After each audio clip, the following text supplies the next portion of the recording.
Mark సువార్త 1వ అధ్యాయం 38 అదే అధ్యాయం. ఆయన ఇతర సమీప గ్రామముల్లోనికి నేను ప్రకటించున్నట్లు, కమాన్ శిష్యులారా, అపోస్తులారా, వెళదాం, పదండి పదండర్రా, పదండి, టైం లేదు, నో టైం.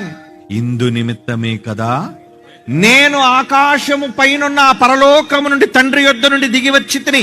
ఇందు నిమిత్తమే. వాయిద్యాలు పట్టుకుని వాయించడానికి రాలేదు నేను. సమీప గ్రామములో సువార్త ప్రకటించుటకు వెళుదాం పదండి. ఇందు నిమిత్తమే నేను బయలుదేరి వచ్చాను అంటున్నాడు. చూడండి ఆయన ఆవేదన. టైం లేదు, నో టైం. చాలా ప్రమాదపు అంచునుంది ప్రపంచం.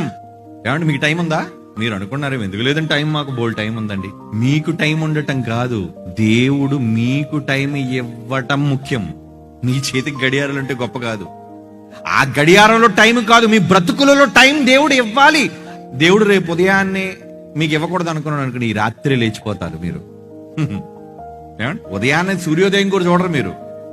సూర్యుడు ఉదయించే లోపు పాడి శ్మశానం పెట్టే